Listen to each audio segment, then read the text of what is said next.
So before I get into the content of today's video, I just wanted to say a massive thank you to the film community for all the help, advice and feedback. Not only to the people that spend the time to actually watch my videos, but to the amazing creators out there who actually take the time out to talk back and give advice, which is amazing. A couple of guys that have been really helpful and friendly, I just wanted to give a bit of a shout out to them and their channels. King Japes and Nick Exposed, both creative, talented guys that share amazing content and actually take the time out to reply back to when you talk to them, which is amazing these days because not many people seem to do that.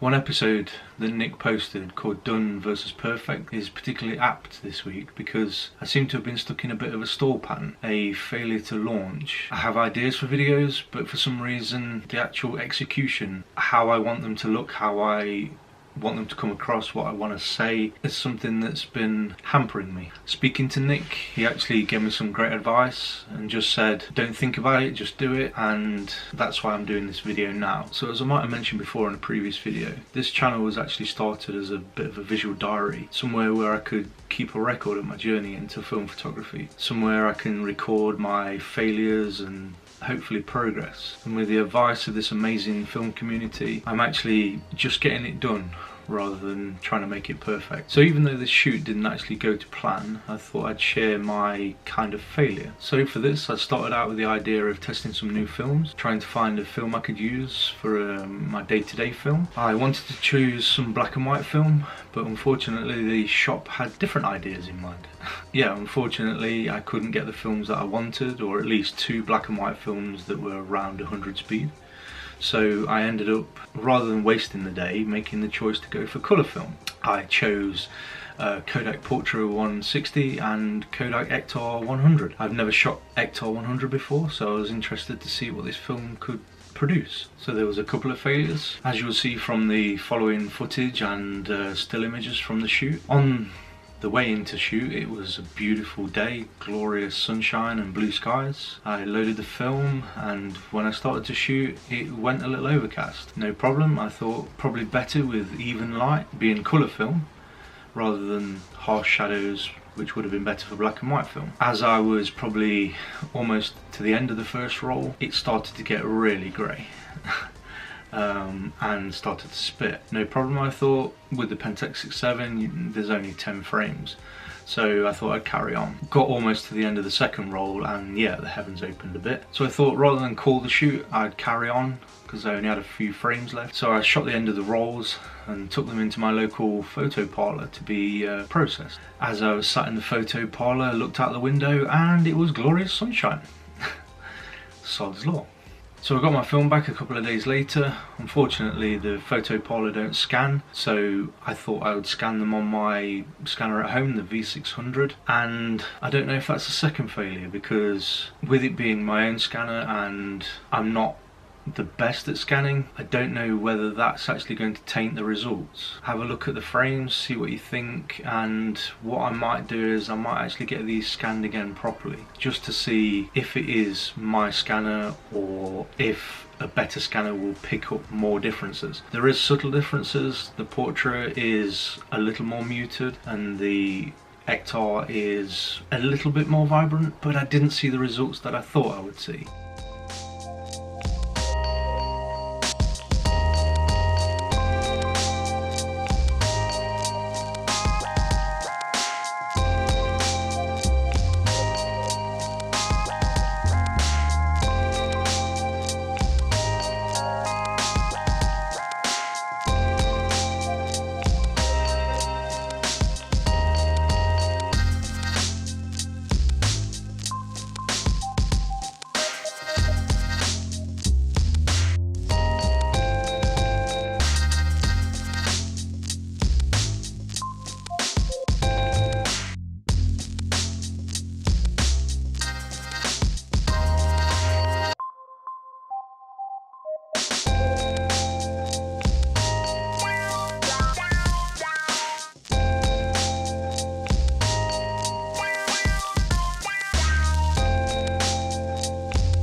thoughts are, this kind of photography isn't really something that I do very often. I'm normally a people photographer.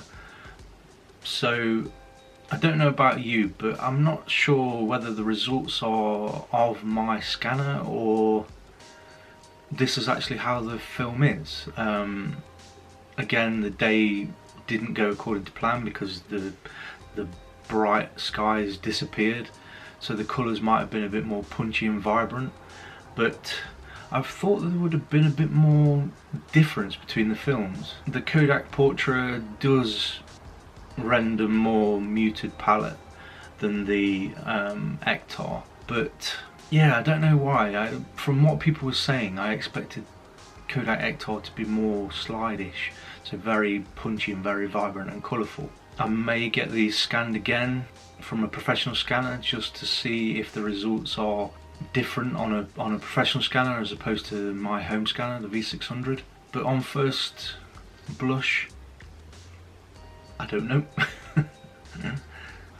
I really like Portra, so I think I'll probably stick with Portra as a colour film. The one image of the cafe gives very muted palette, soft palette, which is something that I like. So for portraits and shoots that I do in the future, I think if I was to choose a colour film, I would probably choose the Kodak Portrait stock. Yeah, so let me know your thoughts. Do you think I should get these scanned again? Just to see whether it is my scanner and a professional scanner will show more of a contrast between the films? Or is this just how the film is?